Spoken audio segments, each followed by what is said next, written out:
now that Terri has decided to settle down, we'll get going here. Actually, we are going to start with Dr. Webb. Terri, why don't you come up?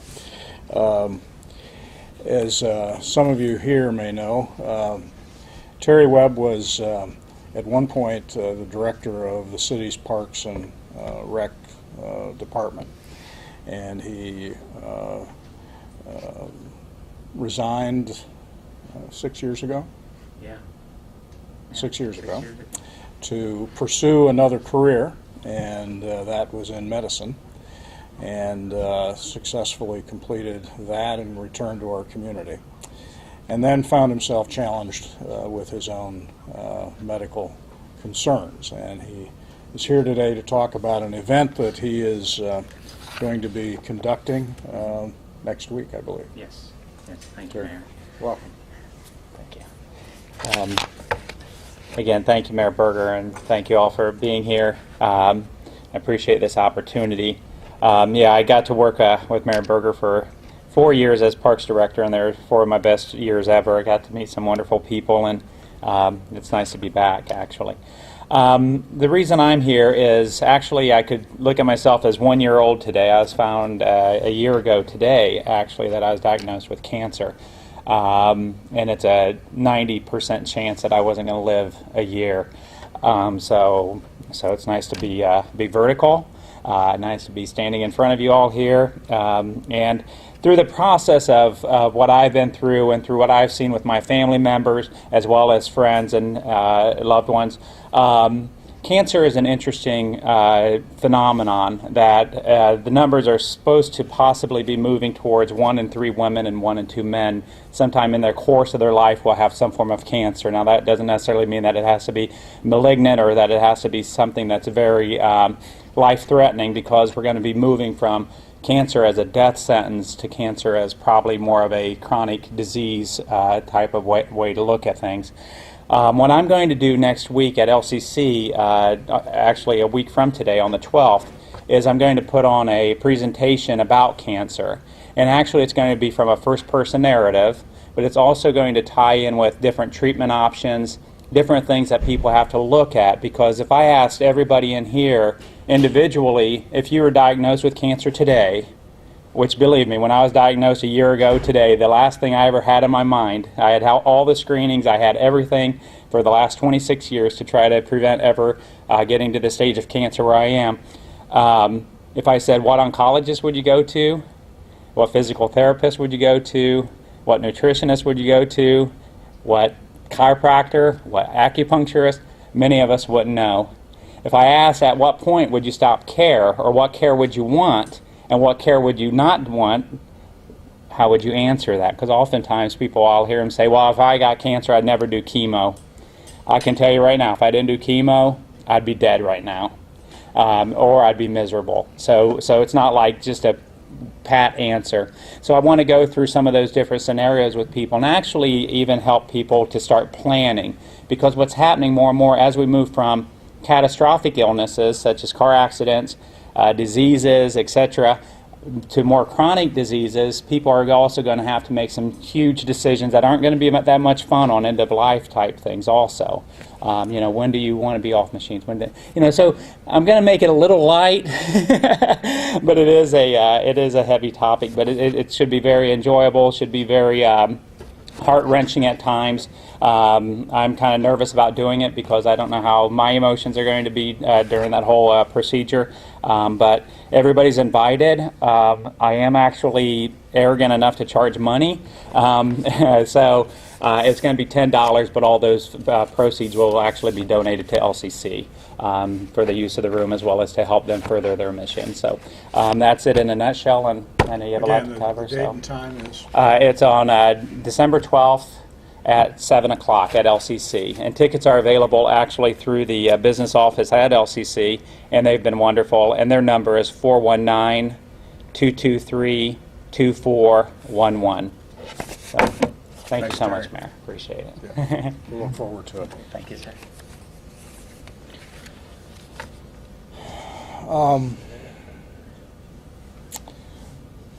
Terri Averesch is here with the YMCA to talk about the I think, some December news events. Okay.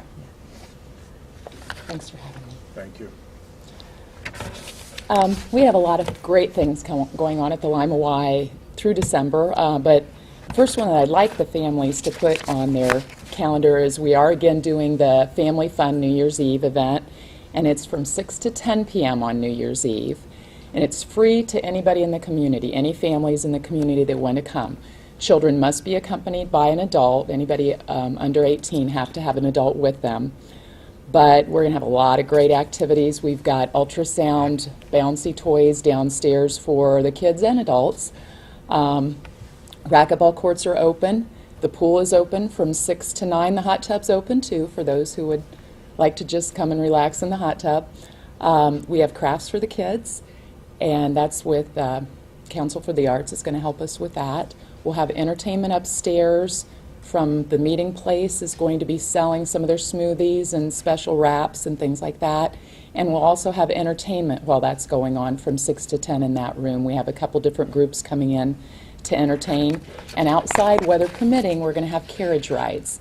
And again, this is all free to the community due to the generosity of some of our local businesses and individuals that are sponsoring the event. St. Rita's is a big sponsor.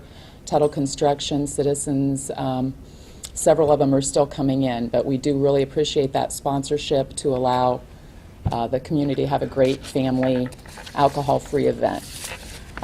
We have a couple other things coming up that I do want to let people know about. This Saturday we have Breakfast with Santa from 8 to 10:30, and it's again just another fun family event.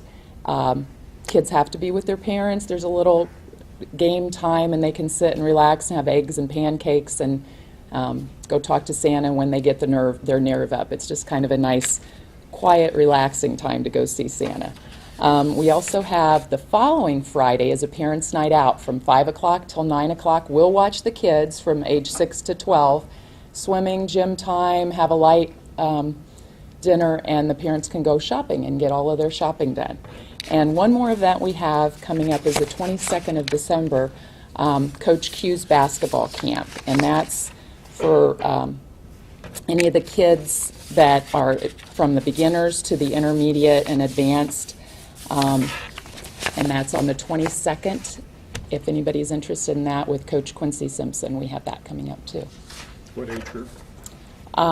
There's a beginners that's at 6 to up to 4th grade, and then 5th grade and up would be the advanced group. Okay? Very good. Thanks. Thank you, Terri.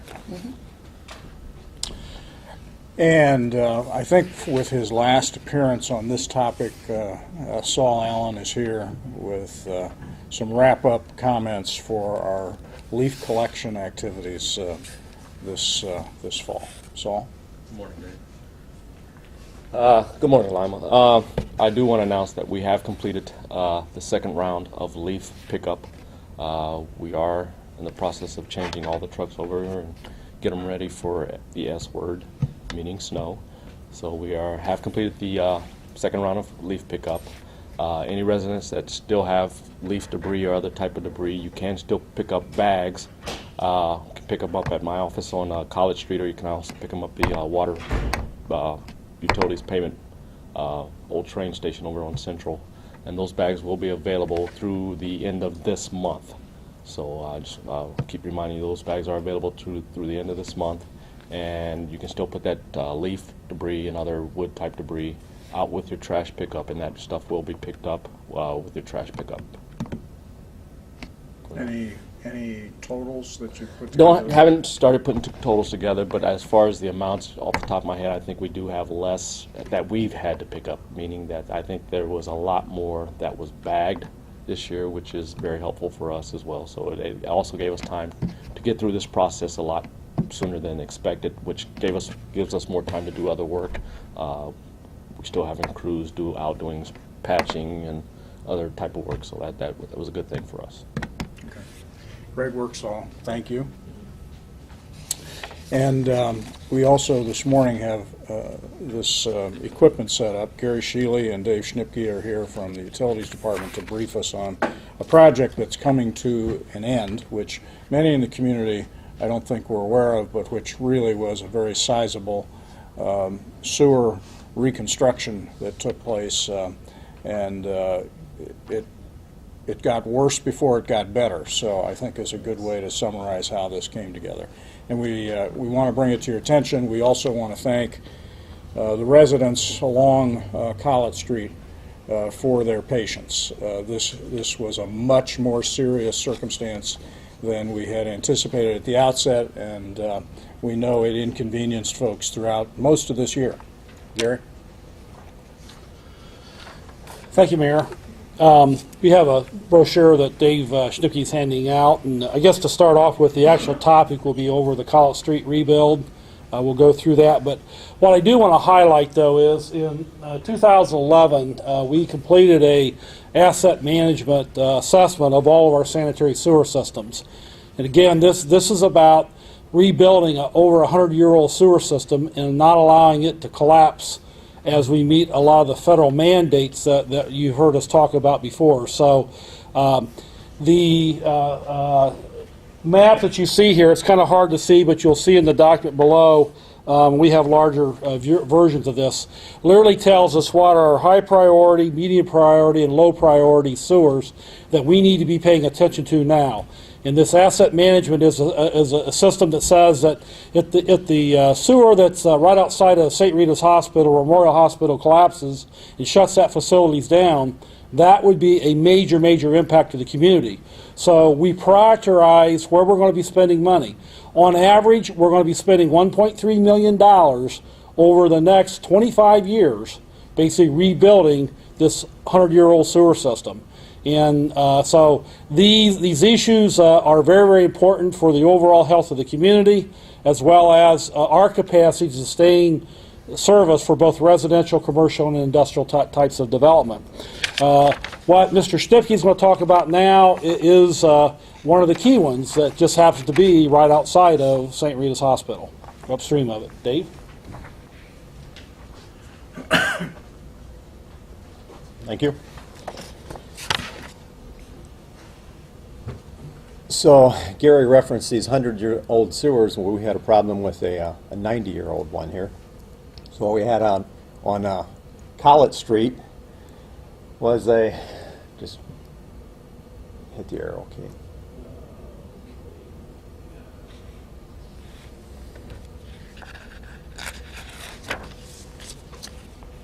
Okay. So what we had out on College Street was a 78-inch segmented block sewer. It's about 30 feet deep, so not only is it one of the largest, in fact it is the largest diameter sewer in our system, and it's also one of the deepest, and it carries considerable flow. It's a conveyance interceptor that basically handles the north end of Lima from Grand Avenue on up. So 3 to 4 million gallons a day. It's one of our largest. The task that we faced was to replace or rehabilitate 1,200 feet of this line between Rice Avenue and Wayne Streets. Our challenge with a sewer that size and that depth is to have minimum disruption to the street and the residents, as the mayor's talking about here, and also to repair this under live conditions. This is not a sewer that we can simply take out of service, bypass pump, and fix it and put it back into service. We had to do this under live conditions. So that limited our options somewhat, but after some engineering analysis, we chose to go with a slip lining process using 66-inch diameter Hobas fiberglass pipe. And when I say slip lining process, we are, I guess in a nutshell, inserting a pipe within a pipe. We have a 78-inch diameter pipe. We're going to slip line it with a 66-inch diameter Hobas pipe to restore full structural integrity of it. The area here, this is difficult to see on the PowerPoint, but if residents want to go to the website, we're going to post this presentation and the photos will be much clearer to see. But the area we're talking about is Rice Avenue down to Wayne. St. Rita's Hospital, like Gary mentioned, is right here, so that gives you a frame of reference. And the beauty of the slip lining process and the way we did this with is that we only had to affect a half of a neighborhood block here. And if we go to the next slide, you'll see right here is where we dug what's called a launch pit, where we ended up digging a 14-foot wide by 80 feet long by 30-foot deep hole. Huge. We used this as a launch for our Hobos pipe. Is that our next slide here? Well, okay, let me back up and show you I guess why we did this on the 78-inch sewer. I got 3 or 4 slides here of the condition of the sewer. You can see this is a segmented block. It's actually built in 2 layers, but yeah, that helps. This, you can see the blocks are completely missing in this part. Next one, Gary. Here along the spring line, you're seeing a crushing of the pipe, and it's falling out again from the pressure. The next one will show, this is a good shot where it's actually, we see a significant section of the pipe that has fallen completely into the flow line of the sewer. So this was why it became critical.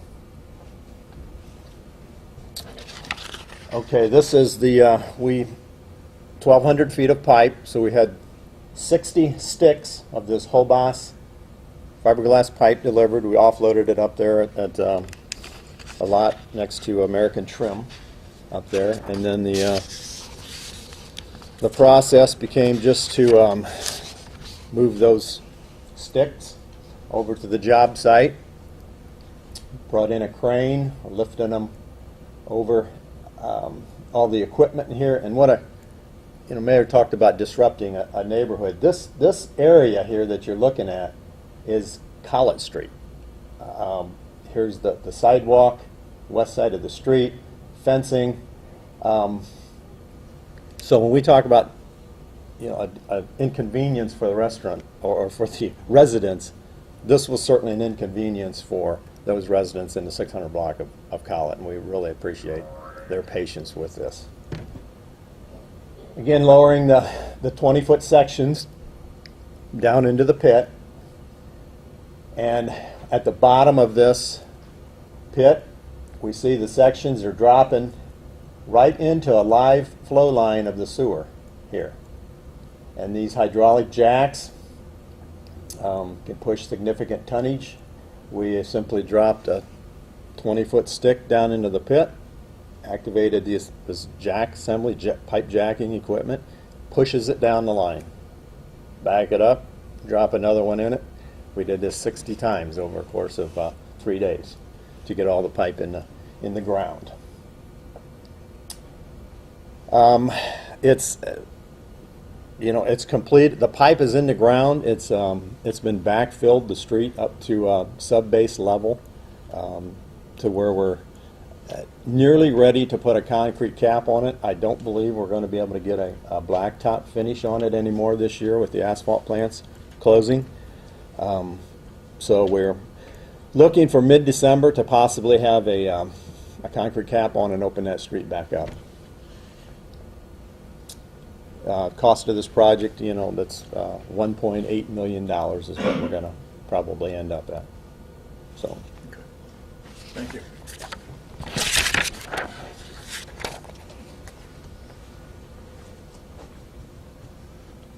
One comment I guess I'll make on the project itself. I think Columbus and other cities around the country, you've heard about where cars and trucks and vehicles end up down in the bottom of holes, sinkholes I'll call them. Well, if we would have ignored this over the next number of years, that's exactly what can happen. You've seen the depth of that sewer, the depth of it. If that whole system had collapsed, all the roadway and all the structures above it basically would have fell into it, and then any vehicle unfortunately, I remember here a couple years ago, there was a car sitting at a traffic light in Columbus that ended up down in the bottom of a similar type of excavation. So it is very important that we basically look at this infrastructure and we maintain it. It puts pressure on the rate structure. There's no federal grants that basically allows us to do this, and it is an obligation basically of the community. And unfortunately, it is the residents that basically are going to have to bear this cost. But negligent on our part and not addressing it basically leads to real issues that the community would have to address. Okay. Thank you, Gary. Just to emphasize that as a part of our negotiations with US EPA on CSOs and all of that set of unfunded mandates, we have argued and continue to press the case that when we're looking at our long-term costs, it has to include these kinds of maintenance activities. We cannot simply assert that our ability to afford the mandates is based upon what new regulations may come down the way. It also must incorporate those long-term costs of upgrades that are necessary in our current system. From an environmental standpoint, cities all across the country, including Lima, we ought to be looking at our wastewater treatment facilities as an investment in public health. Every day we are operating these systems, and we do it in ways that in fact provide for the long-term health of our community, but also all of those communities downstream of us. And so we can't assume those things will operate by themselves. They require maintenance, they require experts to operate them, and this, I think, was a great example of the fact that we are paying attention to those kinds of needs. So again, we want to apologize to the residents. We thank them for their patience, because it truly did disrupt everything along this several blocks of College Street and made life very difficult for them. But we're going to finish up, and ultimately it'll be next spring before we put the final street in. Yes. But the sewer itself now is in good repair and will be for the next 100 years. So, Gary, will you be here for that? You're not going to be here for that one? That reconstruction? All right. Dave might be. Dave might be. All right. Well, that's all that we have for today. We appreciate your time and attendance, and we'll break down for interviews. Thank you.